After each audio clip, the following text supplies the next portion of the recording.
நேர்கள் அனைவரையும் ஜெயா பிளஸ் தொலைக்காட்சியினுடைய ஏனென்ற கேள்வி இந்நிகழ்ச்சியில் இன்றைக்கு நாம் பேசக்கூடிய துறை சார்ந்த ஆளுமைகளுடைய எண்ண ஓட்டங்களை இன்றைக்கு அணுசக்தி காப்பீட்டில் அணுசக்தி இன்சூரன்ஸ் மசோதா 100% அயலகத்தினுடைய நேரடியாக ஃபாரின் டைரக்ட் இன்வெஸ்ட்மெண்ட் முதலீடாக இருக்கிறது.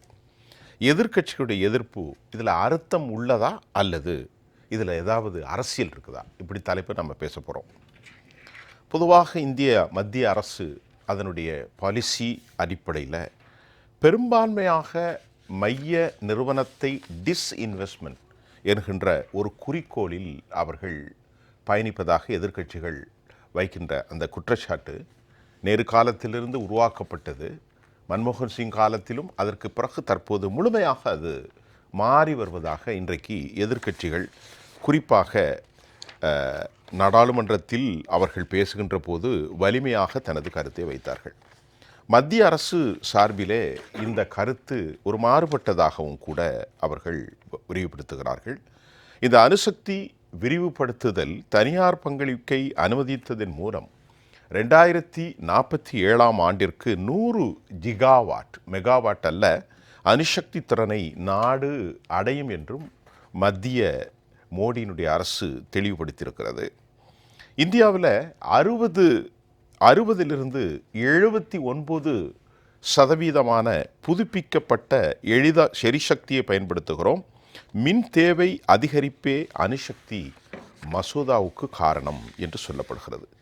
நமது நாட்டில் நியூக்ளியர் பவர், அதாவது இந்த பிளான்ட் அடிப்படையில் கிட்டத்தட்ட ஒரு 7, தமிழ்நாட்டில் மட்டும் 2, மகாராஷ்டிராவில் 1, அதே மாதிரி குஜராத், உத்தரப்பிரதேஷ், கர்நாடகா மிகப்பெரிய அணு உலைகள் இருந்த போதிலும் அதனுடைய 22லிருந்து 25 India has around 22-25 operational nuclear reactors and across 7 major nuclear power plant sites which capacity is around 8180 மெகாவாட்டிலிருந்து 8880 மெகாவாட்.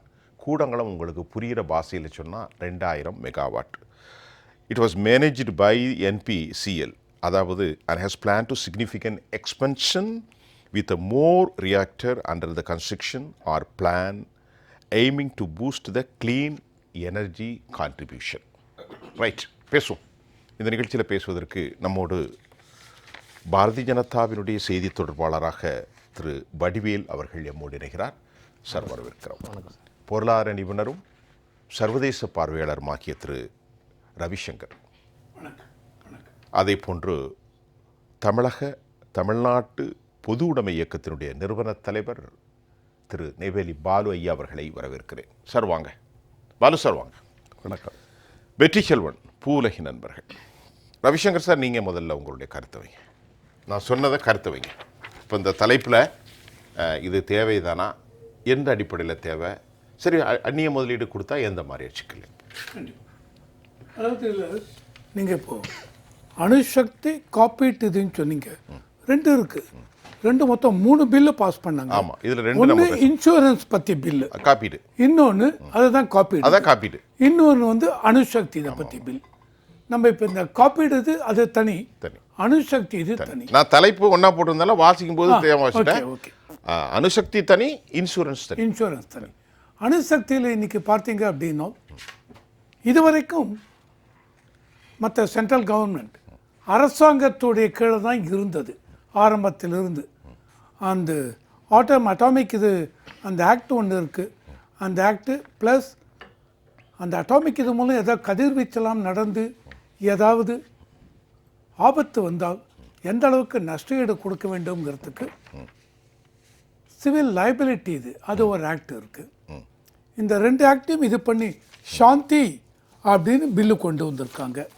இந்த சாந்தி பில்லு நீங்கள் பார்த்தீங்கன்னு வச்சுங்களேன், ஆக்சுவலி என்ன சொல்கிறாங்க, sustainable harnessing and advancement of nuclear energy for transforming India.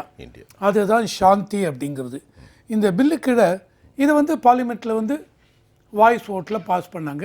Opposition parties எல்லாம் வெளிநடப்பு செஞ்சாங்க. அவங்க இல்லை இது இதுக்கு அனுப்பணும். நாங்கள் இதில் பாஸ் ஆகிடுது, இந்த பில்லு பாஸ் ஆகிடுது. நான் இந்த பில்லை பற்றி என்ன சொல்ல வரேன் அப்படின்னா, இந்த பில்லில் ஏற்கனவே சொன்ன மாதிரி அட்டாமிக் எனர்ஜி ஆக்ட் 1962 அண்ட் இன்னொரு அந்த சிவில் லைபிலிட்டி ஆக்ட் எந்த அளவுக்கு ஒரு கதிர்வீச்சு அது மாதிரி நடந்து இந்த மாதிரி அணு உலையில் ஏதாவது பெரிய ஆபத்து நடந்து விட்டால் அதுக்கு எந்த அளவுக்கு நஷ்டஈடு கொடுக்க வேண்டியிருக்கும். முதல்ல வந்து ரொம்ப ஓப்பனாக இருந்தது, லிமிட்லாம் கிடையாது. இப்போ இந்த இதில் என்ன பண்ணிருக்காங்க, அதிகபட்சமாக 3912 கோடி ஆர் $460 மில்லியன் நீங்கள் இது பண்ணலாம். அண்ட் இதில் வந்து நீங்கள் பார்த்தீங்கன்னு வச்சுங்களேன், 100% இதுங்கிறது இன்சூரன்ஸில். பட் இந்த அணு உலை இதில் வந்து நியூக்ளியர் சப்ளை அந்த இதில் வந்து மொத்தமே 49% தான் இன்வெஸ்ட்மெண்ட். இந்த ப்ரைவேட் இவங்க எவ்வளோ பண்ணலாம் அப்படின்னா 49% தான் பண்ணலாம், அதுக்கு மேலே பண்ண முடியும். ஆனால் இன்சூரன்ஸில் 100, அது தனி. இன்சூரன்ஸில் ஃபாரின் டைரக்ட் வெளிநாட்டவங்க அது 100% அது தனி. இதில் வந்து மொத்தம் 49%. என்ன இந்த 49%? ப்ரைவேட் இவங்க உள்ளே வரலாம். இது வரைக்கும் ப்ரைவேட் இவங்களாம் இந்தியாவில் பண்ணக்கூடாது, பண்ண முடியாது. இப்போ ப்ரைவேட் இதுக்கும் அலோவ் பண்ணிருக்காங்க. சரி, இப்போ இந்த ப்ரைவேட் இதை அலோவ் பண்ணும்போது என்ன ரீசனாக இருக்கும் அப்படின்னு சொல்லிட்டு கவர்மெண்ட் என்ன சொல்கிறாங்க, மூலதனத்தை நாங்கள் வந்து அட்ராக்ட் பண்ண வேண்டியிருக்கு. அரசாங்கம் ஒன்று மட்டும் இந்த மாதிரி பண்ணாமல் ப்ரைவேட் ஆல்சோ அவங்க என்ன பண்ணிருக்காங்க, இன்ட்ரெஸ்ட் காமிக்கிறாங்க, நாங்களும் வரோம் அப்படின்னு. ஆனால் ப்ரைவேட் இந்த மாதிரி நியூக்ளியர் இதெல்லாம் விடலாம்னால் ஃபாரின்லாம் இருக்குது. என்ன இம்பார்ட்டண்ட் என்ன, ரெகுலேட்டரி கண்ட்ரோல் எப்படி இருக்கணும். அதனால் என்னென்ன ஏரியாவில் ப்ரைவேட் இவங்க என்ன மாதிரி நியூக்ளியர் இதில் ப்ராஜெக்டில் என்னென்ன லெவலில் இவங்க பார்ட்டிசிபேட் பண்ணலாம், பியாண்ட் தட் அதை தாண்டி மற்றெல்லாம் அரசாங்கத்துடைய பொறுப்பு. இந்த மாதிரி பண்ணும்பொழுது ப்ரைவேட் இவங்க எதனால் இது வரைக்கும் வரவில்லை அப்படின்னா, ஏழியர் முதல்ல ஏதாவது ஆயிடுத்துன்னு வச்சுங்க, இந்த லைபிலிட்டி அதாவது இவங்க பொறுப்பு, இவங்க ஒரு கம்பெனி எடுத்து ஒரு ப்ரைவேட் கம்பெனி எடுத்து இதை பண்ணுறாங்கன்னால் நாளைக்கு ஏதாவது பிரச்சனைன்னு வந்தால் பழைய இருக்கிற அந்த லைபிலிட்டி ஆக்ட் பிரகாரம் சீலிங்கே கிடையாது. எவ்வளோ லைபிலிட்டி எவ்வளோ ஆச்சு, 7000 கோடி கட்டணும், ஒரு உதாரணத்துக்கு சொல்கிறேன். இப்போ இந்த இதில் அந்த மாதிரி இருக்கிறத ப்ரைவேட் இவங்க ஈவன் ஃபாரின் இதுலேருந்து இன்வெஸ்ட்மெண்ட் பண்ணுறதுக்கு அவங்களாம் ரெடியாக இல்லை. இப்போ இவங்க என்ன பண்ணிருக்காங்க, இதை மாடிஃபை பண்ணிருக்காங்க. இந்த புது ஆக்ட் வந்ததுனால பழைய ஆக்ட், இந்த atomic energy act 1962 and civic liability act எல்லாமே ரீப்ளேஸ் ஆகிடுது இந்த புதிய பிரகாரம் லைபிலிட்டியை குறைச்சிருக்காங்க. ஸோ இதையும் தாண்டி ப்ரைவேட் இவங்க ஏன் வரவில்லை அப்படின்னு பார்த்தீங்கன்னு வச்சுங்க, பொதுவாகவே இந்த இதில் காஸ்ட் அதிகம்.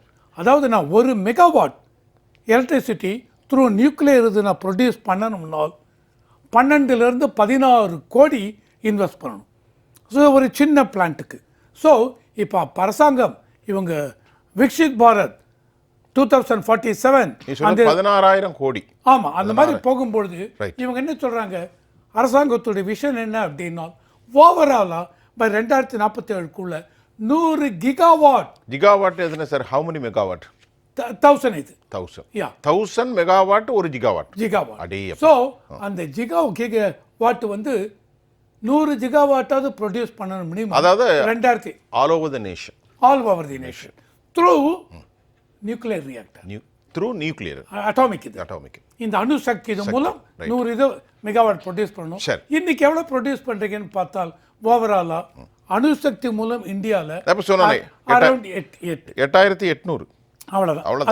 8 ஜிகாவாட். அது 1000 மெகாவாட், நாட் ஜிகாவாட், மெகாவாட். நீங்க சொன்னது 8000 மெகாவாட் டிவைடட் பை 1000 8 ஜிகாவாட் இவ்வளவு தான் ப்ரொடியூஸ் பண்றாங்க.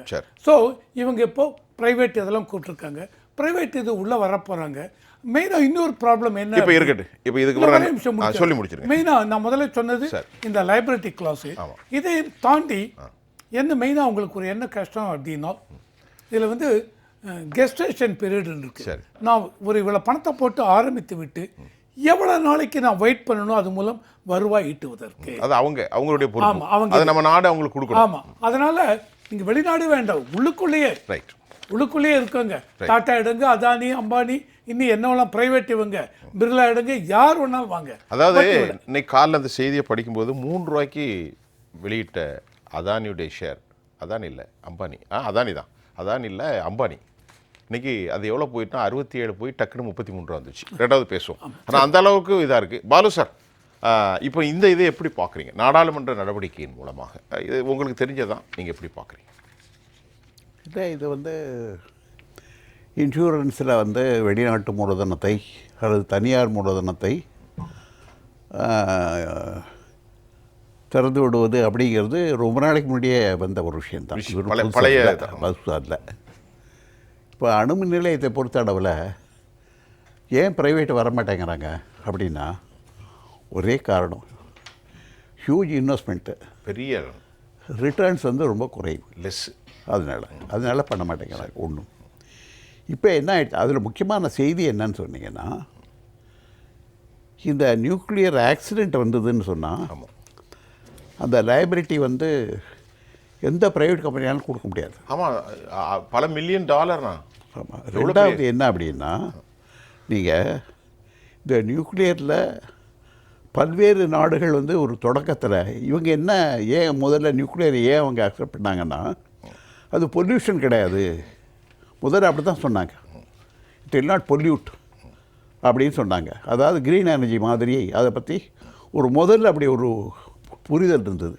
ஆனால் பின்னால் என்ன ஆகிடுச்சுன்னா, நியூக்ளியர் பவர் ஜெனரேஷனில் இல்லை நியூக்ளியர் அந்த இண்டஸ்ட்ரீஸ்லேருந்து வரக்கூடிய அந்த அணு பாதிப்பு இருக்குது பாருங்கள், அது மிக கொடுமையான பாதிப்பு. ஏன்னு கேட்டிங்கன்னா, அது இம்மீடியட்டாக ஒரு மனிதனை வந்து அது பாதிக்கிறது மட்டுமல்ல, டவுன் த ஜென்ரேஷன்ஸை அது பாதிக்கும். அதுதான் அதில் இருக்கக்கூடிய பெரிய ஆபத்து அப்படிங்கிறது புரிஞ்சுக்கிட்டாங்க. ஒன்று. ரெண்டாவது, நீங்கள் ஒரு ப்ரைவேட் இண்டஸ்ட்ரி வந்து ஒரு பர்டிகுலர் தொழிலில் ஏன் இறங்க மாட்டேங்கிறாங்க, அது யோசிச்சு பார்க்கணும். லாபம் தானே கணக்கு. ஒன்று என்னென்னா, ப்ரைவேட்டில் இருக்கக்கூடிய எந்த இன்வெஸ்ட்மெண்ட் பண்ணாலும் அவனுக்கு லாபம் இல்லைன்னா அந்த தொழில் பண்ண மாட்டாங்க. வாய்ப்பு இல்லை. அது தெரிஞ்ச விஷயந்தான். இது 1950களில் எனக்கு நினைவு இருந்தது. நானுடைய மாணவனாக இருக்கும்போதே பார்த்திங்கன்னா, பாம்பே மியூச்சுவல், அப்புறம் யுனைடெட் இந்தியா, அப்புறம் அந்த மாதிரி ஒரு 4-5 இன்சூரன்ஸ் கம்பெனியெல்லாம் இருந்தது. அந்த கம்பெனியெல்லாம் என்ன பண்ணணும்னு சொன்னீங்கன்னா, இவங்க முதல்ல வந்து அன்றைக்கெல்லாம் வந்து ஒரு ₹1000 இன்சூரன்ஸுங்கிறது பெரிய விஷயம். 50களில் பெரிய ₹1000 நினைச்சே பார்க்க முடியாது. ஆமாம், அப்படி. அப்போது ₹1000 அவங்க எவ்வளோ கட்ட வேண்டியிருக்கும் அப்படின்னு பார்த்தீங்கன்னா, மாதத்துக்கு ₹10 ₹8 கட்ட வேண்டியதாக. அது கூட கம்மியாக இருக்கும். அதை எல்லோரும் வந்து அன்றைக்கு வந்து இந்த இன்சூரன்ஸுங்கிறது ஒரு புது விஷயமா இருந்தது. அதனால நமக்கு வந்து ஏதாவது ஒரு நோய் வந்துருச்சுன்னு சொன்னால் ₹1000 வரைக்கும் நமக்கு ஒரு பாதுகாப்பு இருக்குது அப்படின்னு சொல்லிட்டு ஒரு தைரியம் இருந்தது. ஒன்று. ரெண்டாவது, முதல்ல வந்தது லைஃப் தான் வந்தது. அதாவது லைஃப் இன்சூரன்ஸ் தான் வந்தது. மெடிக்கல் இன்சூரன்ஸுங்கிறது, ப்ராப்பர்ட்டி இன்சூரன்ஸ், அதெல்லாம் பின்னால் தான் அதனுடைய டெவலப்மெண்ட், அதனுடைய பல்வேறு வடிவங்களில் வந்தது. ஆனால் லைஃப் இன்சூரன்ஸ் ஏன் அப்படின்னு சொன்னீங்கன்னா, அன்றைக்கு இருந்த வானிலையில் மக்களுடைய மனநிலை என்ன இருந்ததுன்னா, நமக்கு ஏதாவது ஆயிடுச்சுன்னா என்ன பண்ணுறது, அந்த ஒரு எதிர்காலத்தை பற்றிய ஒரு அக்கறை, ஒரு கேள்வி என்ன சொல்ல போனால் அதை பற்றி ஒரு அச்சம் அன்றைக்கி இன்சூரன்ஸில் போக முடியாது இருந்தது. அப்போ அவங்க என்ன நினச்சாங்கன்னா, ₹1000 மாதம் ₹5 ₹7 கட்டினா போதும், ஒரு 20 வருஷம் கட்டினா கூட ₹1000 கட்டினா கூட அதுக்கு நடுவுலையே, அதாவது இன்சூரன்ஸை நீங்கள் இன்றைக்கி ஆரம்பித்து 24 மணி நேரத்துக்கு அப்புறம் உங்களுக்கு ஏதாவது ஒரு ஆக்சிடெண்ட் நடந்ததுன்னு சொன்னால் அந்த முழு பணமும் தந்துடுவாங்க அப்படிங்கிறது அதனுடைய ஒரு அட்ராக்டிவான ஒரு விஷயம் அது.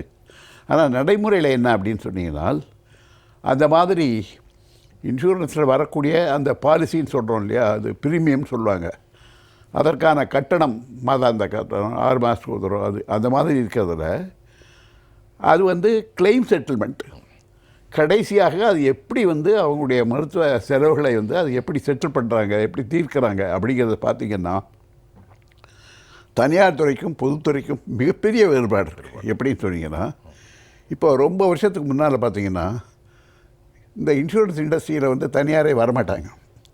அதோட முதல்ல புதிதாக வந்து இறங்குனது எனக்கு தெரிஞ்ச அளவில் ஸ்டார் இன்சூரன்ஸ் தான். ஸ்டார் இன்சூரன்ஸ் எங்கே இருந்தாங்க, அவங்க அரபு நாடுகளில் இருந்தாங்க. அவர் நம்முடைய கேரளாக்காரர் தான், அவர் கேரளாவுக்கு சேர்ந்தவர் தான். அவர் வந்து ஸ்டார் இன்சூரன்ஸ் ஆரம்பித்தார்.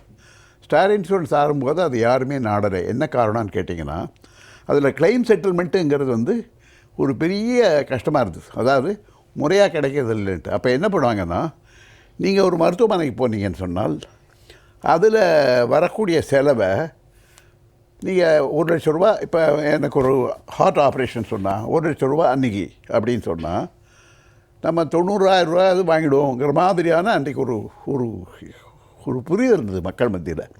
ஆனால் ப்ரைவேட் கம்பெனியில் என்ன பண்ணுவான்னு சொன்னீங்கன்னா, பல்வேறு விஷயங்களை இதெல்லாம் கிளைம் கிடையாதுன்னு சொல்லி டிசர்வ் பண்ணிவிடுவான், அதை ஏற்றுக்கொள்ள மாட்டான். அப்போ என்ன ஆகுதுன்னா, இவங்க முதல்ல போகும்போது இருக்கக்கூடிய அந்த நம்பிக்கை என்பது அப்படி ஏதாவது நிகழ்ந்து விட்டால் அதில் தனியார் கம்பெனிகளில் அது கிடைக்க தப்புறோம். ஏன்னா அதுக்கு இன்னொரு காரணம் இருக்குது. இப்போ உதாரணமாக நான் சொல்கிறேன். இப்போ நேஷ்னல் இன்சூரன்ஸு, யுனைடெட் இந்தியான்னு 2 பெரிய பொதுத்துறை நிறுவனங்கள் இருக்குது. இதில் இந்த நேஷ்னல் இன்சூரன்ஸில் கிளைம் செட்டில்மெண்ட்டுங்கிறது சொல்லும்போது அவங்களுடைய எக்கனாமிக்ஸ் என்ன சொல்லுதுன்னு சொன்னால், இப்போ அவங்க ப்ரீமியம் மாதாந்திர அந்த கட்டணத்தொகை மூலமாக பெறுகின்ற மொத்த தொகையில் 95லேருந்து 97 விழுக்காடு அவங்க கிளைம்ஸ் கொடுத்துட வேண்டியதாக இருக்குது. அப்போ என்னென்னா, மிச்சம் இருக்கக்கூடிய அந்த 3 விழுக்காடு 4 விழுக்காடில் தான் அவங்களோட என்டையர் அட்மினிஸ்ட்ரேஷனே அதில் பண்ணுறாங்க. அப்போ அது பொதுத்துறையாக இருக்கிறதுனால அதை அரசாங்கம் ஏற்றுக்குது. சரி.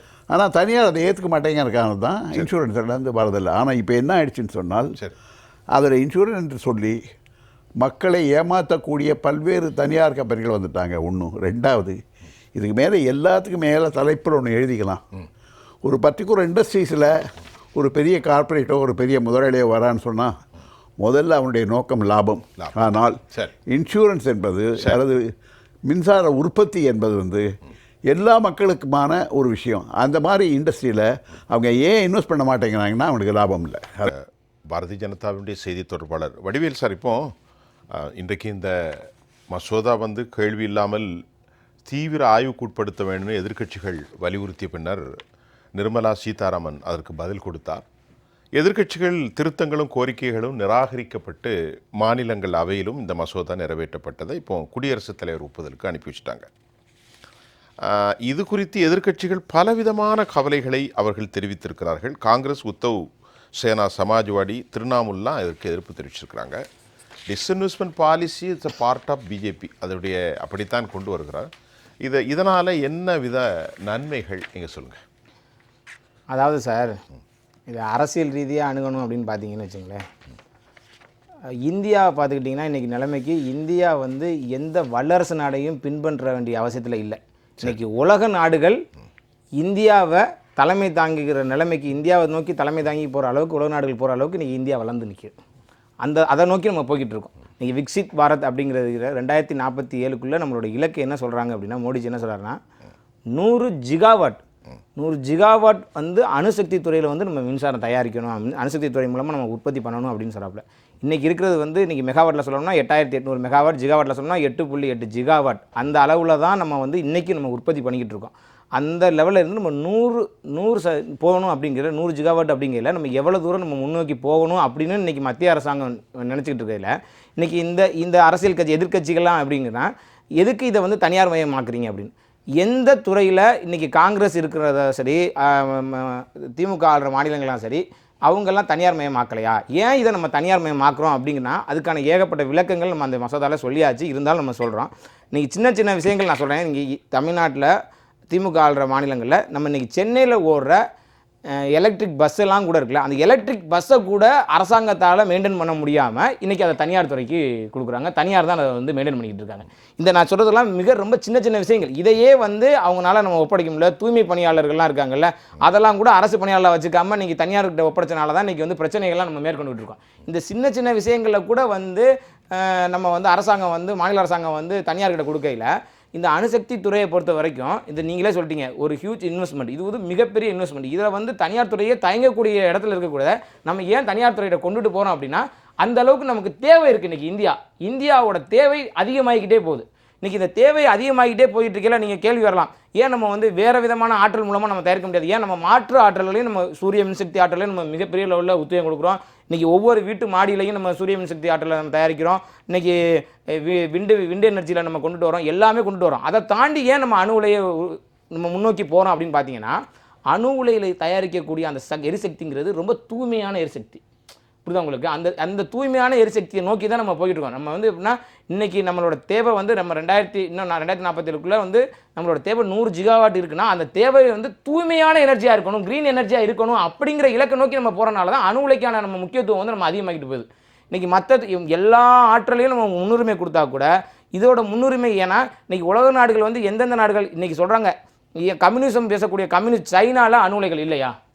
இன்றைக்கி அமெரிக்கா, இன்றைக்கி ரஷ்யா, ஜப்பான், எந்த ஃப்ரான்ஸ், எந்த நாட்டில் அணு உலைகள் இல்லை. அணு உலைகள் இருக்கப்பட்டிருக்கு, நிறையா நாடுகளில் தனியார் மயமாக்கப்பட்டிருக்கு எல்லாம். ஆனால் இன்றைக்கி ஒரு அரசியல் காரணத்துக்காக இன்றைக்கி காங்கிரஸும் திமுகவும் எதிர்க்கட்சிகள் வந்து இதை வந்து புறக்கணிக்கணும், இதை வந்து எதுக்குறோம் அப்படின்னா போராட்டம் பண்ணலாம். இன்றைக்கி நாடு ஏன் முன்னேறலை, அதாவது என்ன சொல்கிறாங்க அப்படின்னா ஒரு நாடு முன்னேறதுக்கான முக்கியமான பார்த்திங்கன்னா சாலை வசதிகள். இன்றைக்கி திமுகவோ இல்லை காங்கிரஸோ என்ன பேசுவாங்க அப்படின்னா இன்றைக்கி இந்தியாவை எடுத்துங்க, வெளிநாடுகள் எடுத்துங்க, துபாய் எடுத்துங்க, துபாயில் இருக்க ரோட்டை பார்த்தீங்கன்னா ரோட்லேயே சாப்பாடு போட்டு சாப்பிட்ற அளவுக்கு அங்கே சாலை வசதி இருக்குது அப்படின்னு சொல்லி அங்கே சொல்கிறது. நம்ம ஒரு 8 வழிச்சாலையோ 10 வழிச்சாலையோ கொண்டு வந்தோம்னா அதுக்கு எதிராக இங்கே போராட்டங்கள் நடத்த வேண்டியது. இப்போ நீங்கள் யோசிச்சு பாருங்கள், ஒரு முன்னேற்றம் வேணும். இன்றைக்கி சாலை வசதிகளை இந்தியா முழுக்க கொண்டுட்டு வந்தது பார்த்தீங்கன்னா வாஜ்பாய் பீரியடில் பாஜகவோட தலைமையில் தான் இன்றைக்கி சாலைகளை நம்ம மேம்படுத்தணும். இன்றைக்கி அந்த அளவுக்கு நம்ம சாலைகளை மேம்படுத்தி கொடுத்துமே இன்னமும் நம்ம சாலைகளை மேம்படுத்தணும்னு நினைக்கல. ஏன் நீ சாலையை மேம்படுத்துறேன்னு சொல்லி போராட்டம் நடத்த வேண்டியது, 8 வழிச்சாலைகள் 10 வழிச்சாலைகளை வரவிடாமல் தடுக்கிறது. ஆனால் அதுக்கப்புறம் என்ன சொல்ல வேண்டியது அப்படின்னா இன்றைக்கி பாருங்கள் வெளிநாடுகளில் சாலைகளை பாருங்கள், ரோட்லேயே சாப்பாடு போட்டு சாப்பிடலாம்னு சொல்ல வேண்டியது. அப்போ இதெல்லாம் பார்த்தீங்க அப்படின்னா நகைப்புக்குரியது. நம்ம வந்து மக்களே இதை வந்து புரிஞ்சுக்கணும். எல்லாத்தையும் ஆளுங்கட்சியாக இருக்கையில் ஒரு பேச்சு, எதிர்கட்சியாக இருக்கையில் ஒரு பேச்சு அப்படிங்கிற அந்த இதில் தான் போய்கிட்டு இருக்கு. அதனால் மக்கள் வந்து தெளிவாக புரிஞ்சுக்கணும். நாடு இன்றைக்கி மிகப்பெரிய லெவலில் ஒரு முன்னேற்றத்தை நோக்கி போய்கிட்டு இருக்கு. உலக நாடுகள்லாம் பார்த்தீங்கன்னா புல்லட் ரயில் போய்கிட்டு இருக்கு. இந்தியாவில் பாருங்கள் இந்த மாதிரி டாய்லெட், இந்த பாருங்கள் பயோ டாய்லெட் கூட இல்லாத ரயில்கள் போய்கிட்டு இருந்துச்சு காங்கிரஸ் காலத்தில். இன்றைக்கி நம்ம வந்தே பாரத்னு ஒரு ரயிலை கொண்டாந்துருக்கோம். புல்லட் ட்ரெயின் இன்னும் ஒரு சில ஆண்டுகளில் புல்லட் ட்ரெயின் இந்தியாவில் வரப்போகுது. இன்றைக்கி அந்த அளவுக்கு நம்ம முன்னேறி போய்கிட்டு இருக்கோம்னா நமக்கான தேவைகள் அதிகமாகிட்டு இருக்குது. அதனால் நம்ம அந்த முன்னெடுப்புகளை நம்ம எடுத்துக்கிட்டு இருக்கோம். அதனால் நாடு முன்னேறுது அப்படின்னா அதோடு சேர்ந்து எதிர்க்கட்சிகளும் மக்களும் அதுக்கு வந்து அந்த அரசாங்கத்துக்கு வந்து நம்ம ஒத்துழைக்கணும். அதை தவிர்த்துட்டு வளர்ச்சியை தடுக்கிற வகையில் வந்து நம்ம வந்து சில கருத்துக்களை சொல்கிறனாலையோ மக்களை வந்து திசை திருப்புறனாலையோ எதுவும் நடக்க போகிறது இல்லை. நல்ல சிறப்பாக பேசுகிறீங்க, வாழ்த்துக்கள். இப்போ ஒரு கேள்வி ஒன்று இருக்குது. நீங்கள் சொன்னதுலேயே நான் சில கேள்விகளை கேட்டுறேன், அதுக்கு பதில் சொன்ன பிறகு போயிடுவோம். இப்போ நீங்கள் சொன்னீங்க நாம் யாரையும் எதிர்பார்க்க வேண்டிய தேவையில்லை. வி டோன்ட் வாண்ட் எக்ஸ்பெக்ட் யாரையுமே எதிர்பார்க்க வேண்டியதில்லை. இன்றைக்கி இந்தியாவுடைய லெவல் குறித்து நான் ஒரு 2-3 கேள்வி கேட்குறேன், நீங்கள் பதில் சொன்னோம். பக்கத்தில் நம்முடைய அன்புக்குரிய நண்பர் ரவிசங்கர் சம்மந்தப்பட்ட தான். இன்றைக்கி உலக அளவில் இந்திய பணம் இன்றைக்கி நான் அமர்ந்திருக்கிற மாலை 3:30 மணிக்கு 91 ரூபாய் 70 காசு போயிட்டு. இதனால் நமக்கு ஏற்படுகிற வீக்கம் பிரச்சனை எவ்வளோ தெரியும்னு உங்களுக்கு தெரியும். ஒரு சொல்லி முடிச்சிடறேன். இதை கட்டுப்படுத்த முடியல இந்த அரசால். 40 ரூபா 50 ரூபா இருக்கும்போது நான் வந்தால் 60 ரூபாய்க்கு மேலே பார்க்கணும்னு மோடி சேலஞ்சு பண்ணார். அன்றைக்கி 45, 50, இன்றைக்கி 60. இம்போர்ட்டுக்கு நமக்கு மிகப்பெரிய சிரமம் வரப்போகுது. நான் சொல்லலை, எல்லா சர்வதேச காணொலிகளையும் தொகுத்து சொல்கிறேன். என்ன பாருங்கள், இன்றைக்கி இம்போர்ட் பண்ணுறீங்க சார், நம்ம யாரையும் நம்ப தேவையில்லைண்டு. 85%, 85 விழுக்காடு பொருட்கள் அனைத்தும் வெளிநாட்டிலிருந்து தான் நமக்கு வருகிறது தவிர நம்ம நாட்டில் 15 விழுக்காடு மட்டும் தான் செய்கிறோம். அப்படி தான் இருக்கிறது. Fertilizer, pesticide, crude oil, electronics goods, etcetera etcetera etcetera. அப்போ நாம் வெளிநாட்டு டிபெண்ட் பண்ணி தான் இருக்கோம். 11 வருஷமும் இல்லை. 3வது கேள்வி, ரிசர்வ் கேஸ் நம்மள்ட்ட 650 பில்லியனுங்கிறது டிக்ளைன்டு. 4வது கேள்வி, பங்கு பத்திரங்களை விற்றுத்தான் நாம் இப்பொழுது நிலைப்படுத்தி கொண்டிருக்கிறோம் டாலரை. இன்னைக்கு வரைக்கும் பங்கு பத்திரங்களை விற்கவில்லை என்றால் டாலர் 100 ரூபாய் போய்விடும். That good happen. ஒரு வருஷத்துக்குள்ளே நடக்கலாம். அடுத்து IMF கடும் கண்டனம் தெரிவித்திருக்கிறது. 8.5% வளர்ச்சிலாம் இந்தியாவில் இல்லை. அவங்க தப்பான கருத்தை சொல்கிறாங்க. 12-13 உள்ள கால்குலேஷனை வச்சு போடுறாங்க. 24 ஃபர்ஸ்ட் குவார்ட்டர் செகண்ட் குவார்ட்டர்லாம் 8.2 இந்தியாவுக்கு சாத்தியமே இல்லைன்னு இன்டர்நேஷ்னல் மானிட்டரி ஃபண்ட் இந்தியாவில் கண்டனம் தெரிவிக்கிறாங்க. வெற்றி செல்வன் அவருடைய green energy, clean energy, it's so call green energy, the country is going to be எதை தேடி க்ளீன் எனர்ஜி. இட்ஸ் அப்படி தானே சொன்னாங்க வடிவேல் சார். அதுக்கப்புறம் இந்த விஷாத் பாரத் அப்படின்னு சொன்னாங்க. அதுக்கு என்ன அர்த்தம்னு தெரியல. விக்ஷித் பாரத். வளர்ந்த நாடு. ஓகே, வளர்ந்து கொண்டிருக்கிறதா? வளர்ந்தது. ஓகே, வளர்ந்த நாடுகளை நோக்கி நாம் செல்வதற்காக இந்த சட்டம் தேவை. ஆனால் ஒரு விஷயத்தில் நாம் உண்மையில நன்றி செலுத்த வேண்டும். இந்த சட்டத்துக்கு வந்து இங்கிலீஷில் பேர் வச்சிருக்காங்க. என்ன பேர்? The sustainable harnessing and advancement of nuclear energy. சுருக்க வடிவம் தான் சாந்தி, அமைதி. ஆனால் அது வந்து இங்கிலீஷில் பேர் வச்சிருக்காங்க. நீங்கள் அந்த இன்சூரன்ஸ் அமெண்ட்மெண்ட் கொண்டு வந்து பார்த்தீங்கன்னா அது கூட வந்து ஹிந்தியில் தான் இருக்குது. மற்ற எல்லாமே ஹிந்தியில் தான் இருக்கு. சந்தோஷப்படாப்ல மாற்று வெளிநாட்டு மொழியில் வைக்கும்போது சந்தோஷப்படாப்ல. இல்லை நான் முடிச்சிடறேன். இல்லை நான் முடிச்சிடறேன். இல்லை டைம் நமக்கு டிஸ்டர்ப் இல்லை. ஸோ நான் சந்தோஷம் படுறேன். அதான் சொல்கிறேன். ஆமாம், சந்தோஷப்படுறேன். இங்கிலீஷில் வைக்கிறேன். வெற்றி செல்வன். ஆமாம், சாந்தி. இதில் இன்னும் ஒரு நகைமுறை என்ன அப்படின்னா, நியூக்ளியர் எனர்ஜிக்கான ஒரு சட்டத்தில் வந்து அதுக்கு சாந்தின்னு பேர் வைக்கிறது இல்லையா. எப்படி போக்ரானில் அணுகுண்டு சோதனை நடத்தும் போது புத்தா ஸ்மைல்ஸ்னு சொன்னாங்களே அந்த கோடு வேறு மாதிரி கிட்டத்தட்ட அப்படி தான். இப்போ இது என்னென்னா, இப்போ இன்சூரன்ஸில் தனியார் மயம் அலோவ் பண்ணுறது, அட்டாமிக் எனர்ஜி தனியார் மயம் அலோவ் பண்ணுவது அப்படிங்கிறது ஒரு அடுத்த ஏதோ சாதாரண விஷயம் மாதிரி நம்ம பேசப்படுறது இருக்குல்ல. ஒரு ரீட்டைல் இதில் நம்ம அலோவ் பண்ணுறோம் அப்படின்னு சொல்லிட்டு, சிறு ஒரு வியாபாரத்தில் நம்ம அலோவ் பண்ணுறோம் அப்படிங்கிற அப்படி அல்ல இது பிரச்சனை. இது வந்து மிகப்பெரிய அளவிலான ஒரு பிரச்சனையாக நம்ம பார்க்க வேண்டும். ஏன்னா அணுசக்தி துறை அப்படிங்கிறது வந்து மிக மிக சிக்கலான, ஆபத்தான, உலக அளவில் இருக்கக்கூடிய ஜியோ பாலிட்டிக்ஸ் கலந்து இருக்கக்கூடிய ஒரு துறை. அந்த துறையில் நீங்கள் தனியார்மையை அனுமதிப்பது அப்படிங்கிறது என்னென்னா பல்வேறு விதமான பிரச்சனைகளுக்கு போய் சேரும். இதுதான் பாயிண்ட் பிரச்சனை ஒன்று. நம்பர் ரெண்டாவதாக இருக்கக்கூடிய பிரச்சனை, இதில் இருக்கக்கூடிய பேசிக்கான விஷயம் என்னென்னா, 2 சட்டத்தை இவங்க பின்வாங்குறாங்க. அட்டாமிக் எனர்ஜி ஆக்ட் 1962, அப்புறம் சிவில் நியூக்ளியர் லையபிலிட்டி ஆக்ட் 2010. இப்போ இந்த ரெண்டில் என்னென்னா, ஃபஸ்ட்டு அட்டாமிக் எனர்ஜி ஆக்ட் என்ன சொல்லிச்சு அப்படின்னு பார்த்தீங்கன்னா, இந்தியாவில் அணுசக்தி சார்ந்திருக்க துறைகள் அனைத்துமே சென்ட்ரல் கவர்மெண்ட் தான் பார்க்கணும் அப்படிங்கிறது. ஸோ அது நீக்கிட்டாங்க. சிவில் லையபிலிட்டி என்ன சொல்லுதுன்னா, உங்களுக்கு அதில் வந்துட்டு யார் ஆப்ரேட்டரோ, அணு உலையை யார் செயல்படுத்துகிறார்களோ ஒரு விபத்து நேர்கின்ற போது அவர் அதற்கு பொறுப்பாவார். அப்போ சென்ட்ரல் கவர்மெண்ட் தான். சென்ட்ரல் கவர்மெண்ட் நஷ்டீடு கொடுக்க வேண்டும். அதுக்கு தான் அவர் சொன்ன மாதிரி இந்த 3000 crores அப்படிங்கிறது ஃபிக்ஸ் பண்ணி வச்சிருந்தாங்க. $1 million மேலேயும் கொடுக்கலாம் அப்படிங்கிறது ஆக்டில் இருந்துச்சு. ஆனால் அதில் முக்கியமான இன்னொரு சரத்து இருந்துச்சு. சப்ளையரோட responsibility, the right to recourse அப்படிங்கிற ஒரு வார்த்தையை பயன்படுத்துறாங்க அந்த செக்ஷன். சொல்ல அதாவது என்னன்னா, யார்கிட்ட இருந்து நான் ரியாக்டர் வாங்குறேனோ எல்லாமே செய்யக்கூடிய இந்தியாவால் இன்னும் அணுசக்தி ரியாக்டர் செய்ய முடியவில்லை. நண்பரோட கவனத்தை நான் கொண்டு வர விரும்புகிறேன். நாம் இன்னும் ரியாக்டர் நாம உற்பத்தி செய்யறது கிடையாது, நாம் இங்கே மேனுஃபேக்சர் பண்ணுறது கிடையாது, எல்லாமே இம்போர்ட் தான் பண்ணுறோம். ரஷ்யாட்டிருந்து வாங்குறோம், அமெரிக்காட்டிருந்து வாங்கியிருக்கோம், அதான் இப்போ இருக்கிறது. அடுத்து கனடா கூட ஒப்பந்தம் போட்டுட்ருக்கோம், ஃப்ரான்ஸோட ஒப்பந்தம் போட்டுட்ருக்கோம் இங்கேருந்து வாங்குவதற்காக தான். இப்போ அதில் வந்து என்ன பண்ணுறாங்கன்னா, ஸ்மால் மாடுலர் ரியாக்டர், சிறிய வகையான ரியாக்டர்ஸை கொண்டு வருது. இப்போ தனியார் ஏன் உள்ள வராங்க லாபம் இல்லாதுன்னு கேட்குறீங்கன்னா, 1000 மெகாவாட் போட்டு நீங்கள் ரன் பண்ணுறது தான் சிக்கல், உங்களுக்கு லாபம் கிடைக்காது. அது வந்து ஏன் அப்படின்னா, 2 மாதத்துக்கு மேலே ஒரு ரியாக்டர் 2 ஓட்ட முடியாது. கூடங்குளத்தில் வந்து இருக்குங்களா, அது 2 மாதம் கூட ஓடாது, நின்று போயிடும், 3 வருஷம் நிறுத்தி வைப்பாங்க. ஏன்னா அவ்வளவு காம்ப்ளிகேட்டான டெக்னாலஜிக்காக நிறைய ஃபெயிலியர் வருது, திருப்பி அடுத்தது பிரச்சனை வந்துட்டு இருக்கு. ஸோ அதனால் அப்போ ஸ்மால் மாடல் ரியாக்டர்ஸ் கொண்டு வரங்கிறது போது பார்த்தீங்கன்னா 100 மெகாவாட்டுக்கு கொண்டு வராங்க. இப்போ இந்த கான்செப்ட்னால தான் இப்போ பிரைவேட்டுக்கு உள்ள வராங்க. இதில் 2 விஷயம் புரிஞ்சுக்கணும். இப்போ இந்த சட்ட திருத்தத்தின் மூலமாக ரைட் டு ரீக்ரோஸை எடுத்துட்டாங்க. அப்போ வெளிநாட்டு கம்பெனி ரியாக்டர் இறக்குமதி பண்ணுறீங்களா, அவனுக்கு பொறுப்பு கிடையாது, லைபிலிட்டி அவனுக்கு கிடையாது. இப்போ சரி நீ இங்க ரன் பண்றாங்க, அதானியோ அம்பானியோ நாளைக்கு இந்த ரியாக்டர் ரன் பண்றாங்க, அவர்களுக்கு பொறுப்பு இருக்கான்னு கேட்டீங்கன்னா அவங்களுக்கு இல்ல. அது என்ன ஃபிக்ஸ் பண்றாங்கன்னு பாத்தீங்கன்னா, 100 மெகாவாட்டுக்கு அளவுக்கான நீங்க ஒரு ரியாக்டர் வச்சிருக்கீங்க அப்படின்னா 100 கோடி ரூபாய் தான் உங்களுக்கு லைபிலிட்டி. என்ன ஆக்சிடென்ட் நடந்தாலும் 100 கோடி தான். 100 கோடி தான் ஈஸியா கொடுத்துருவாங்க. அதுக்கு தான் இன்சூரன்ஸ் அமெண்ட் பண்ணிருக்காங்க. அது நான் இன்சூரன்ஸ் கார்டு எடுத்து கொடுத்துடலாம். எதுக்கு வந்து இன்சூரன்ஸ் கொண்டு வராங்க? ஒரு குறிப்பிட்ட லெவலுக்கு மேல இன்சூரன்ஸ் கம்பெனி கொடுக்காது, ஆல்ரெடி ஃபிக்ஸ் பண்ணிட்டால. 100 கோடி கொடுக்க தயாரா இருப்பான் இல்லையா? 100 கோடி கொடுக்கும், 100 கோடி தயார். அடுத்து பாருங்க, 150 மெகாவாட்ல இருந்துட்டு 750 மெகாவாட்டுக்கான ரியாக்டர் நீங்க பயன்படுத்துறீங்க, உபயோகப்படுத்துறீங்க அப்படின்னா அதுக்கு 300 கோடி அளவுக்கு தான். அதுக்கப்புறம் 750க்கு மேல போறீங்கன்னா 750 crores போறாங்க. அப்ப என்னன்னா, இதுல பிரைவேட்னுடைய லயபிலிட்டியை வந்து சுருக்கி வச்சிடறாங்க. என்ன நடந்தாலும் பரவாயில்லப்பா, உனக்கு இவ்வளவு நஷ்டம். அதுக்கு மேல லயபிலிட்டி வந்துச்சுன்னா அரசாங்கம் தரணும். செக்ஷன் 14 தான் சொல்லுது. செக்ஷன் 13 and 14 ரொம்ப தெளிவாக சொல்லுது. 13 வந்து என்ன சொல்லுதுன்னா, பிரைவேட் பார்ட்னர்ஸுடைய லயபிலிட்டி அப்படிங்கிறது இவ்வளவுதான். அதுக்கு மேல் லயபிலிட்டி வந்துச்சுன்னா அரசாங்கம் கொடுக்கும். அப்போ என்னன்னா, நம்ம வரி பணத்தை எடுத்து மக்களுக்கு இழப்பீடு கொடுக்க வேண்டும். இன்னொரு காம்ப்ளிகேட்டட் விஷயம் என்னன்னா, ஃபுகுஷிமாவை நீங்க எப்படி கணக்கீடு செய்வீங்க? செர்னோபில் ஏற்பட்ட அந்த அணு உலை விபத்தை இந்த அளவுக்கு தான் நஷ்டம் யார் கணக்கீடு செய்வது? இன்னைக்கு வரைக்கும் போபால் விஷவாயு விபத்துக்கு முன்பாக பாதிக்கப்பட்ட மக்களுக்கு உரிய இழப்பீடு தரல அப்படி சொல்லிட்டு சுப்ரீம் கோர்ட்ல இப்போ கேஸ் நடந்துகிட்டு இருக்கு. 3 தலைமுறையாக ஜெனடிக் டிசார்டர் தான் பாத்தீங்க. அதான் கேட்டா 1984ல யூனியன் கார்பரேட்ல நடந்த பெரிய டிசாஸ்டர்.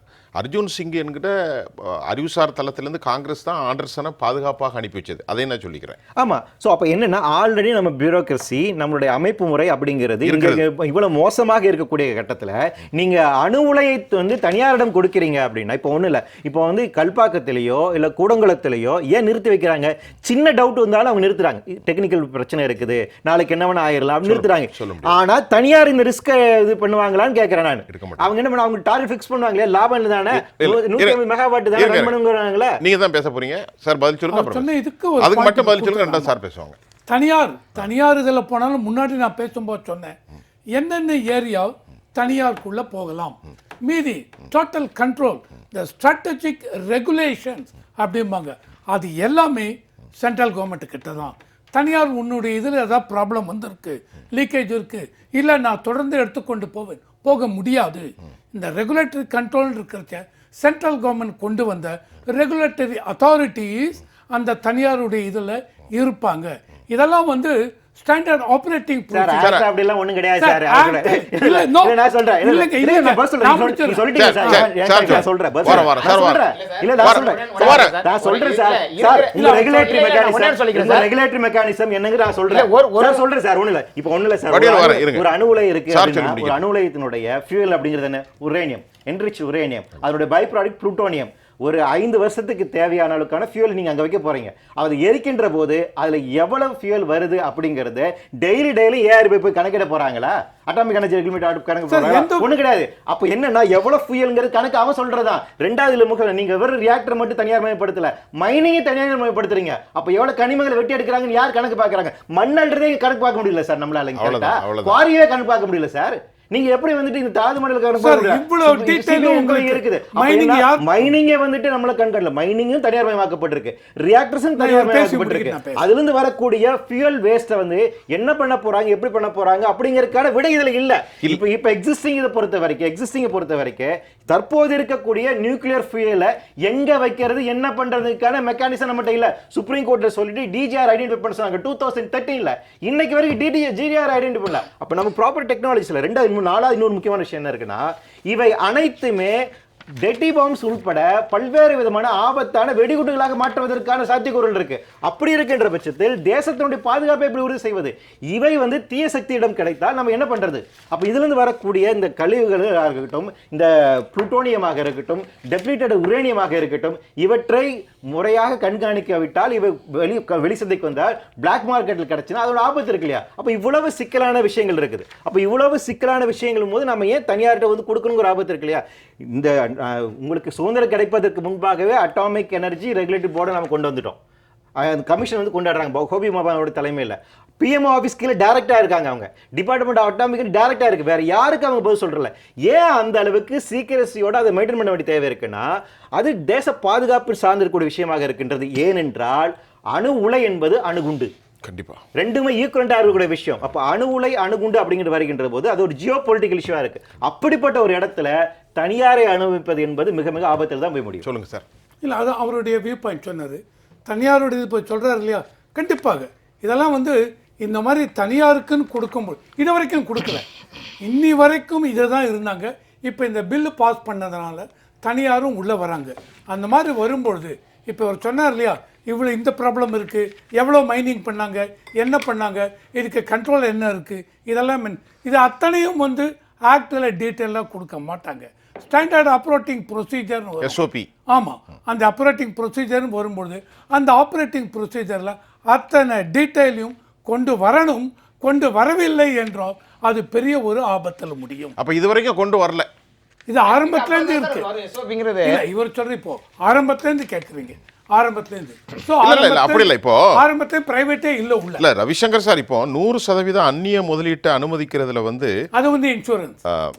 சாரி இல்ல, இதுல 49 இதுல வந்து 49 இதுல வந்து எந்த விதமான தெளிவான விவகாரம் இல்லைங்கிறார் இவர் மட்டும். அவர் சொல்றாரு ஆக்ட் எல்லாத்தையும் ஃபுல் இது இல்லைன்னு. என்னை பொறுத்த வரைக்கும் ரொம்ப மைக்ரோ லெவல் டீட்டெயிலாம் போனேன்னு வச்சுங்க. ஆக்ட் அதை பேஸ் பண்ணி பாலிசியை பேஸ் பண்ணி வரும்போது மைக்ரோ லெவல் டீட்டெயில்னு வரும்போது என்ன ப்ராசஸ் நடக்கிறது, அந்த ப்ராசஸில் தான் அடிமட்ட லெவல் கீழ்மட்ட லெவலில் அதான் மைக்ரோ லெவல். இல்ல நமக்கு இது வந்து அவர் சொன்னது ரெண்டு விஷயம் இருக்கு. இல்ல அவர் சொன்னது இல்ல அவர் இல்ல, ஒன்று மக்களின் பாதுகாப்பு, மற்றொன்று ஒட்டுமொத்த தேசத்தினுடைய பாதுகாப்பு. சார், மக்களின் பாதுகாப்பு அப்படிங்கிறது சென்ட்ரல் கவர்மெண்ட் பண்ணி அங்கிருந்து இந்த லேப்ஸஸ்லாம் இருந்து அதன் மூலம் இந்த ரேடியோ ஆக்டிவ் இதெல்லாம் லீக் ஆச்சு. அப்பயும் மக்களுக்கு ஆபத்து. நியூக்ளியர் இதுனாலே மக்களுக்கு ஆபத்து உண்டு. ஆபத்து தான். இதில் வந்து எந்த அளவுக்கு நீங்கள் கண்ட்ரோல் பண்ண போகிறீங்க, என்ன மாதிரி இதெல்லாம் வச்சுருக்கீங்க, தட் இஸ் வெரி இம்பார்ட்டன்ட். அந்த மாதிரி பண்ணுறச்சே இப்போ சொன்னது எல்லாமே ஃபுல் டீட்டெயில் ஆக்டில் இருக்காது. ஆனால் ஸ்டாண்டர்ட் ஆப்ரேட்டிங் ப்ரொசீஜர்னு வரும்பொழுது மைக்ரோ டீட்டெயில் எல்லாமே அதுக்குள்ளே கொண்டு வருவாங்க அப்படிங்கிறது என்னுடைய வியூ. இல்ல பிரைவேட்டை பொறுத்தவரை இல்ல ஸ்டாண்டர்ட் ஆப்ரேட்டிங்னா என்னன்னா ரூல்ஸ் எப்படி ஃப்ரேம் பண்ணுவாங்க. ரூல்ஸ் அப்படிங்கிறது என்னன்னா நீங்க ரேடியோ ஆக்டிவ் வேஸ்ட் எப்படி ஹேண்டில் பண்ணணும், எப்படி வாங்கணும் அப்படிங்கிறதா இருக்கு. ரைட்டுங்களா? இப்போ பிரச்சனை என்னன்னா ஒரு ஃபியூல் ராடு நீங்கள் கொண்டு வரீங்க அப்படின்னா 5 வருஷத்துக்கு தேவையானது அங்கே இருக்குது அப்படின்னா கிட்டத்தட்ட வந்துட்டு ஒரு 1000 கிலோவுக்கான உரேனியம் அங்கே இருக்குன்னு அர்த்தம். அந்த 1000 கிலோவில் இருந்துட்டு எந்த அளவுக்கு ப்ளூட்டோனியம் வரும், எந்த அளவுக்கு உரேனியம் வரும், இதை யார்கிட்ட கொடுப்பீங்க, இது எங்கே டிஸ்போஸ் பண்ணுவீங்க, நீயா வச்சுக்குவியா, இதுக்கு யார் லையபிலிட்டி அப்படிங்கிற ஆக்டில் இல்லையே, அது ரூல்ஸில் கொண்டு வர முடியாது. அதுதான் மனிஷ் திவாரி அதான் சொல்றாரு, இல்லங்கிறார். அது வந்து அவர் சொல்றாரு அது ஒரு கனிமங்க, அந்த கனிமம் அதுல இருந்து வரக்கூடியது வந்துட்டு இதை வந்து நீ எனக்கு தான் கொடுக்கணும். இப்போ ஒண்ணு இல்ல, நீங்க கூடங்குளத்துக்கு பொறுத்த வரைக்கும் ரஷ்யாவோட ஒப்பந்தம் போடும்போது ஃபர்ஸ்ட் ஒப்பந்தம் என்ன சொன்னாங்க, அணு கழிவுகளை திருப்பி நாங்க எடுத்துக்கொண்டாங்க. அப்ப ரெண்டாவது ஒப்பந்தம் என்ன சொன்னாங்க, முடியாது நீயே தான் வச்சுக்கணுங்க. இப்போ என்ன பண்ணணும்னு தெரியல. சுப்ரீம் கோர்ட்ல கேஸ் இப்போ வந்து குடங்குளம் இஸ் கோயிங் ஆன், இப்போ ரன்னிங்ல இருக்கு. அதாங்க அது இப்போ அந்த ஃபியூவல் வேஸ்ட் எங்க பண்றாங்க? என்ன பண்ணிட்டு இருக்காங்க? அங்கேயே சைட்ல டம்ப் பண்ணி வச்சிருக்காங்க. டம்ப் பண்ணி அங்க தான் வச்சிருக்காங்க. ஏஃபர்னு கொண்டு வராங்க. அவே ஃப்ரம் ரியாக்ட்னா கூடங்குளம் சைட்லயே தான் இருக்கு. ஆனா சுப்ரீம் கோர்ட் என்ன சொல்லுதுன்னா அங்க வைக்க கூடாது.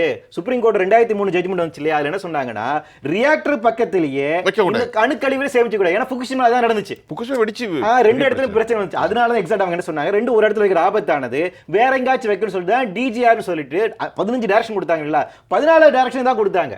டீப் ஜியாலஜிக்கல் ரெஸ்பிரேட்டரி உருவாக்கணும். எங்க எப்படி பண்ணணும்? அந்த பிளேஸ் ஐடென்டிஃபை பண்ண 5 வருஷம் ஐடென்டிஃபை பண்ண. இன்னைக்கு வரைக்கும் ஒன்றிய அரசு ஐடென்டிஃபை பண்ணல. எத்தனை வருஷம் ஆயிட்டு அது ஆரம்பிச்சு? 10 வருஷம் ஆச்சு. இன்னும் வரைக்கும் ஐடென்டிஃபை பண்ணல. ஜட்ஜ்மென்ட் வந்தது எந்த வருஷம் கேளுங்க. 2014ங்க, அதான் சொல்றேனேங்க. 2013ங்க.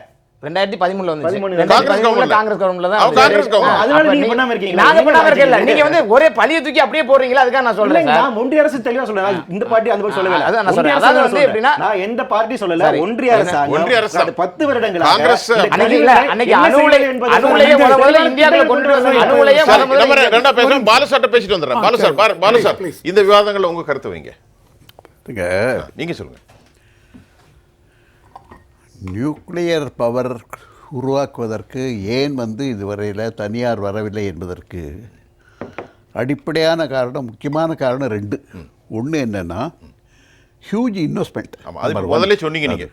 அது சொன்னேன். ரிட்டர்ன் ரொம்ப கம்மி. 2வது என்னன்னா அந்த அணுக்கழிவை எங்கே செய்வது, எங்கே சேமிப்பதுங்கிறது ஒரு பெரிய விஷயம். சார் அதான் சொல்கிறாங்க. என்ன சொல்ல போனீங்கன்னா உலகத்தில் மிகப்பெரிய அணு உலை ஆபத்து நடந்தது ஒன்று செர்னோபில். சரி.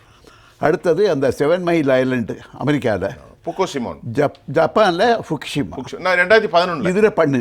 ஆக இந்த 3 நடந்த பிறகு இப்போ என்ன இருக்குன்னு சொன்னால், இப்போது அணு என்றாலே ஆபத்தான். அது எல்லாரும் ஒத்துக்கிறாங்க. அணு என்றால் அணுகுண்டு, அது எல்லாருமே ஒத்துக்கிறாங்க. அப்போ என்ன சொன்னால், நீங்கள் நெய்வேலியில் பழுப்பு நிலக்கரியிலேருந்து மின்சாரம் உற்பத்தி பண்ணுறாங்க. அதுலேருந்து வரக்கூடிய அந்த பறக்கக்கூடிய அந்த சாம்பல் இருக்கு பாருங்க, சுற்றுச்சூழலை எந்த அளவிற்கு மாசுபடுத்துது அப்படிங்கிறது ஒரு பெரிய ஆய்வு. அந்த ஆய்வு நடந்தபோது இப்போ என்ன வருதுன்னு சொன்னால், நீங்கள் இதை வந்து நீங்கள் சின்ன விஷயமாக பார்க்கக்கூடாது. அதாவது ஒரு இண்டஸ்ட்ரி அங்கே இது ஏதோ டீ கடையில் வேம்பா வச்சுட்டு பாய்லர் வச்சு நடத்துறது அல்ல. அது பெரிய சிக்கல் பிடிச்சது. அது என்ன ஆகுதுன்னு சொன்னால் சுற்றுப்புற சூழலை எப்படி பாதிக்குதுன்னு. இன்றைக்கு உலகம் பூராவும் பேசப்படுவது என்னன்னு சொன்னால் குளோபல் வார்மிங் பற்றி பேசுகிறோம். கார்பன் எமிஷன், உலக வெப்பமயமாதலை பற்றி பேசிகிட்டு இருக்கோம். அப்போ இந்த புவி வெப்பமயமாதல் என்பதை அதை குறைக்க வேண்டும் என்று சொன்னால் நீங்கள் பொல்யூஷனை கண்ட்ரோல் பண்ணணும். உலக அளவில் இன்டர்நேஷ்னல் இன்டர்கான்டினென்டல் பொல்யூஷன் கண்ட்ரோல் அப்படின்னு சொல்லிட்டு ஒரு அமைப்பு இருக்குது. அது ஐநா அமைப்பு மாதிரி ஒரு பெரிய கண்டங்களிடையே இது. அது வந்து 2 ஆண்டுகளுக்கு முன்னால் ஒரு மாநாடு போடுறாங்க. மாநாடு போட்டு என்ன பண்ணுறாங்கன்னா, இந்த பொல்யூஷனை கண்ட்ரோல் பண்ணுவதுங்கிறது எந்த ஒரு தனி நாட்டினுடைய பொறுப்பல்ல, அது ஒரு உலக அளவில் மொத்தமாக சர்வதேச நாடுகளுடைய பொறுப்புன்னு சொல்லிட்டு ஒவ்வொருத்தரும் என்ன பண்ணுறாங்கன்னா, அதில் ஒரு உடன்படிக்கை வருது. அந்த உடன்படிக்கை என்ன சொல்கிறாங்கன்னா, எங்கள் நாட்டில் இருக்கக்கூடிய அந்த பொல்யூஷனை இத்தனை விழுக்காடு குறைக்கிறோன்னு ஒவ்வொரு நாடும் கொடுத்துருக்கு. இப்போ இந்தியா என்ன கொடுத்துருக்குன்னா, நாங்கள் 2050க்குள்ளே 50 விழுக்காடு நாங்கள் பொல்யூஷனை குறைச்சிடுறோம் அப்படின்னு சொல்லிட்டு அவங்க ஒரு உத்தரவாதம் கொடுத்துருக்காங்க. ஆனால் அமெரிக்கா தான் உலகத்திலே மிக அதிகமான பொல்யூஷன் சேர்க்கக்கூடிய ஒரு நாடு. காரணம் என்னன்னு சொன்னீங்கன்னா, ஒரு வீட்டுக்குள்ளே 3 கார் இருக்குது, 3 பேர் தான் 4 கார் இருக்குது, அந்த மாதிரி இருக்குது. அப்போ என்னென்னா, அமெரிக்காவில் வந்து நீங்கள் ஃபியூவல் வாங்குறது, பெட்ரோலோ டீசலோ வாங்குறத பற்றி அவங்க எவருமே கவலைப்படுறதில்லை. எவ்வளோ வேணாலும் வாங்குவாங்க. காரணம் என்னென்னா, அவங்களுக்கு பணம் இருக்குது. அதனால் 2வது அவங்களுடைய கல்ச்சர் என்னென்னா கன்சியூமர் கல்ச்சர், நுகர்வு கலாச்சாரம் இருக்கிற வரைக்கும் அவங்க என்ன வேண்டுமானாலும் பொருளை வாங்கி குவிப்பாங்க, அதை வேஸ்ட் பண்ணுவாங்க. அதை பற்றி கவலைப்பட மாட்டாங்க. என்ன சொல்ல போகிறீங்கன்னா, இந்த கன்சூமர் கல்ச்சரோட முக்கியமான விஷயம் என்னென்னு சொன்னீங்கன்னா, யூஸ் அண்ட் த்ரோ. அதாவது இந்த இந்த இந்த கிளாஸை நான் வாங்குறேன்னா உடனே சின்ன ஒரு கிராக் வந்ததுன்னா தூக்கி போடு, வேற ஒன்று கொண்டா. இல்லை இந்த டிவி இந்த நான் செல்ஃபோன் வாங்குறேன், இது வேறு சரியா, தூக்கி போட்டு வேற ஒன்று கொண்டாடணும். அப்போ என்ன ஆகுதுன்னு சொன்னீங்கன்னா, இந்த மாதிரி இருக்கக்கூடிய இண்டஸ்ட்ரியல் வேஸ்ட் இருக்குது பாருங்கள், அளவுக்கு மீறி நீ வந்துகிட்டு இருக்கு அக்யூமுலேஷன். அப்போ அதுக்கு காரணம் என்னன்னு சொன்னீங்கன்னா, இந்த நுகர்வியம் என்று சொல்லக்கூடிய இந்த கன்சூமரிசம் தான் அதுக்கு ஒரு முக்கியமான காரணமாக இருக்குது. அப்புறம் இன்னொரு செய்தி, ஃபுகுஷிமா வந்த பிறகு ஜப்பானை என்ன முடிவு எடுத்திருக்காங்க, இனிமேல் நோ மோர் நியூக்ளியர் பவர். ஓஹோ, இனிமேல் அணுசக்தி அணு உற்பத்தி என்பதே கிடையாதுன்னு பண்ணியிருக்காங்க. ரெண்டாவது, ஸ்வீடன் மாதிரி நாடுகளில் அவங்கெல்லாம் அணுமுறைகளே தயார் செய்தவங்க இப்போ என்ன பண்ணிட்டாங்க தெரியுங்களா, ரன்னிங் ப்ராஜெக்டை பூராமே ஒவ்வொன்றா டீகமிஷன் பண்ணிட்டே வராங்க, எல்லாத்தையும் லாக் அவுட் பண்ணிட்டு வராங்க, அதை மூடிட்டு வராங்க. ஏன்னா உலக பூராவுமே இந்த அணுக்கழிவை என்ன செய்வது என்பது புரியவே இல்லை. ஏன்னு கேட்டால், அதை பூமிக்குள்ளே போச்சு வச்சுக்கலாம், கடலுக்குள்ளே வைக்கலாம், எங்கே வச்சாலும் சரி குறைந்தது 300 ஆண்டுகளுக்கு அதை ஒன்றும் பண்ண முடியாது அப்படின்னு. எப்போ ஒரு காலத்தில் நம்ம பிளாஸ்டிக்கை பற்றி பயப்பட்டோமோ அதை போல பல மடங்கு இன்றைக்கு நியூக்ளியர் இந்த கழிவு என்பது அணுமுறை கழிவுங்கிறது ஒரு பெரிய பிரச்சனையாக இருக்கக்கூடிய நிலைமையில அதை பண்ணக்கூடாது. இப்போ ஒன்றும் வேணாம், சிவகாசியில் விருதுநகர் இந்த மாவட்டங்களில் இந்த பட்டாசு செய்கிறது, அங்கே இருக்கக்கூடிய மக்களுக்கு ஒரே தொழில் அதுதான், கந்தகம். ஒரு மாதத்துக்கு 2 விபத்து நடக்குது, 10 பேர் சாப்பிட்றான். ஆனால் அவங்க அதை பற்றி கவலைப்படல. இல்லை எங்களுக்கு இது இல்லைன்னா தோத்துக்க வழி இல்லை அப்படின்னு சொல்லக்கூடிய அளவில் இன்று வரையிலும் எந்த அரசாங்கமும் அந்த பட்டாசுக்கு மாற்றான ஒரு தீர்வை கொண்டு வர முடியலை. மாற்றான தீர்வு வரல, அவர்களுக்கு பாதுகாப்பு உறுதி செய்யல. அல்ல, அது இல்லை. அப்போ என்னன்னு சொன்னீங்கன்னா, எல்லா இடத்துலையுமே பட்டாசு வெடிவிபத்து நடந்ததுன்னு சொன்னால் யாரை சொன்னால் உடனே அந்த அதிகாரியை சொல்லுவான், அவர் பொல்யூஷன் கண்ட்ரோல் சரியாக பண்ணாரா, அவங்க போய் கேட்டாரா, பார்த்தாரா, அந்த ஃபேக்ட்ரி இன்ஸ்பெக்டர் போய் பார்த்தாருன்னு சொல்லிட்டு எவன் தலையிலேயே ஒரு குற்ற சுமத்தி விட்டு ஒரு அதிகாரியை பொறுப்பாக்கி விட்டு இந்த பக்கம் வருது. ஆனால் மக்களை பொறுத்தளவர் என்ன தெரியுமா சொல்கிறாங்க, கவலைப்பட பட்டாசு தொழிற்சாலை எங்களுக்கு வேணும். ஏன்னா அது இருந்தால் தான் நாங்கள் சோர்த்திக்க முடியும். வடிவேல் சார், நீங்கள் நிறைவு கருத்துவீங்க. அதாவது சார், நம்ம பொதுவாக எல்லா திட்டங்களிலுமே தனியார் மயமாதலை நம்ம குறை சொல்லிட முடியாது சார். சரி, இப்போ ஸ்டெர்லைட்டை பொறுத்த வரைக்கும் நீங்கள் எடுத்துக்கிட்டிங்கன்னா, தூத்துக்குடி ஸ்டெர்லைட் எடுத்துக்கிட்டிங்கன்னா, சரி, இன்றைக்கி ஒரு காலத்தில் இந்தியா காப்பர் ஏற்றுமதியில் 2வது இடத்துல இருந்துச்சு. இன்றைக்கி ஏற்றுமதி போய் இன்றைக்கி அந்த ஆலையை மூடுறதுனால நம்ம இறக்குமதி பண்ணுற நிலைமைக்கு இன்றைக்கி நம்ம தள்ளப்பட்டிருக்கோம். டிமாண்டில் இருக்குது. ஆமாம், ஏன் நம்ம ஒரு ஒரு என்ன சொல்கிறது, ஒரு புரியாத ஒரு நம்ம மக்களோட இதை தவறாக வழி நடத்தி அதை இன்றைக்கி போராட்டம் நடத்தி மூடியதுனால அதோட விளைவு இன்றைக்கி நம்ம இறக்குமதி பண்ணுற நாடாயிட்டோம். நம்ம சார் சொல்லையில் கூட சொன்னாங்க, நம்ம எல்லாத்தையுமே அங்கேருந்து வாங்குகிறோம், இங்கேருந்து வாங்குகிறோம் அப்படின்னு சொல்லிட்டு. அப்படி பண்ணையில் நம்ம ஏற்றுமதி பண்ணக்கூடிய சில ஃபேக்ட்ரிகளையுமே மக்களை தவறாக போராட வச்சு இன்றைக்கி அதை மூடுற நிலைமை உருவாக்குறது யார்? இங்கே உள்ள ஒரு தவறான கட்சிகளோட வழிநடத்துறது தான்.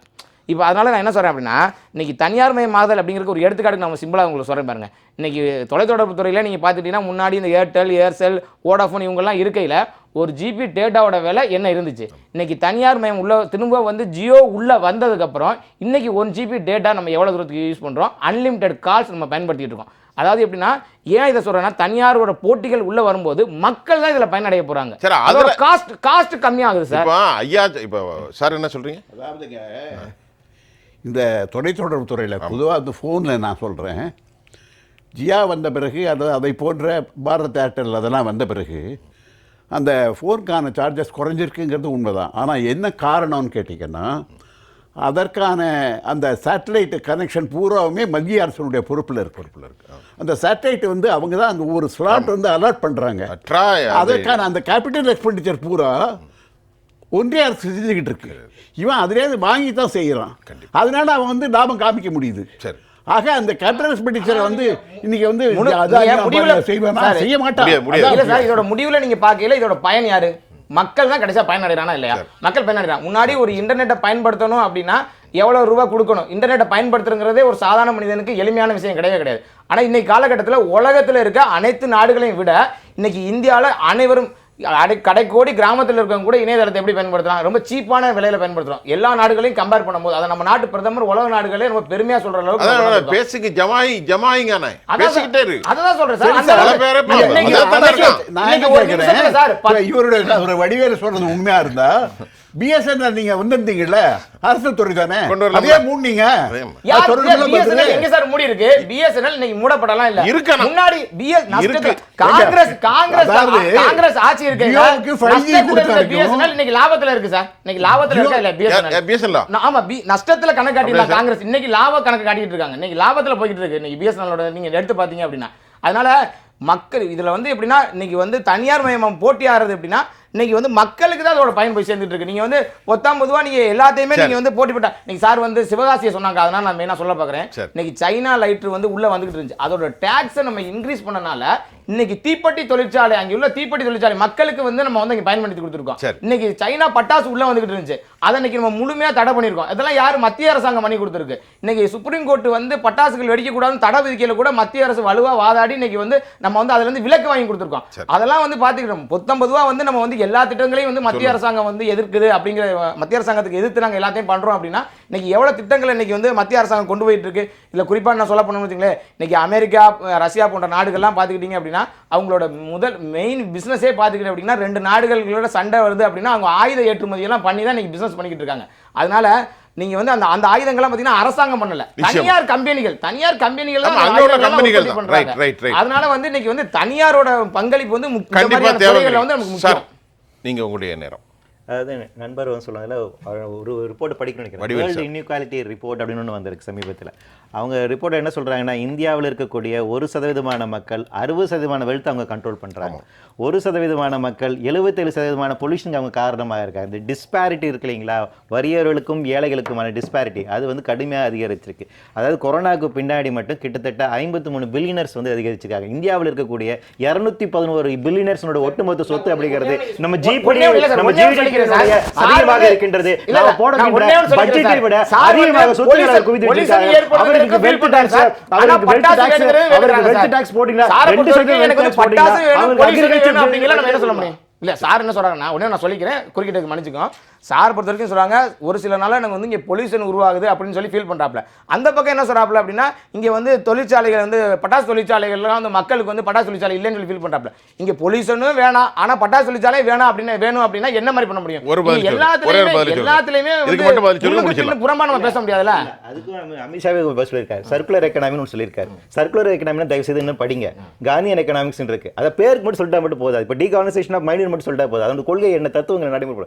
சர்க்குலர் எக்கனாமி அப்படின்னா ஒரு கிராமத்துக்கு ஒரு தாலுக்காக்கு ஏற்றவான பொருளாதாரத்தை அங்கே பண்ண முடியும். ஏங்க நீங்க வந்து அவனுக்கு வந்து ஒரு உடம்பு ஃபுல்லா கெமிக்கல் இருக்கிறதா அவனோட லைவ்ல விட்டு அதை நாங்க நீடிக்க செய்வோம், இதான் வளர்ச்சி சொன்னா நியாயமா இருக்குதாங்க?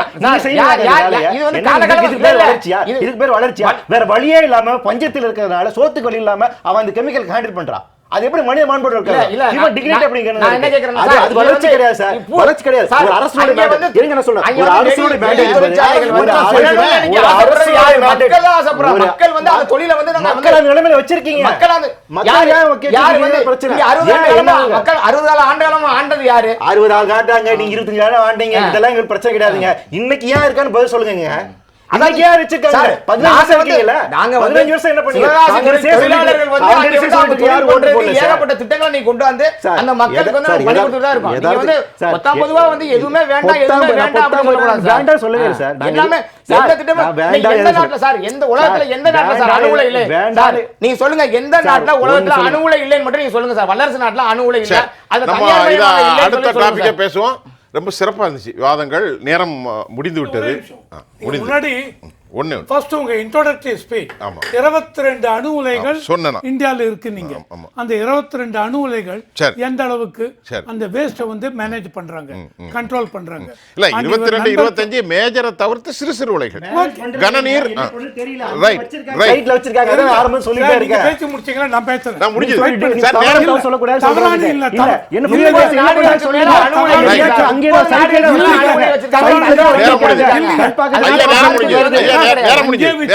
சைடுல இன்றைய நிகழ்ச்சியில நிறைய பேசணும், இன்னும் நிறைய பேச வேண்டியிருக்கு. நேரம் இதுக்கு மேல அனுமதிக்க மறுக்கிறது.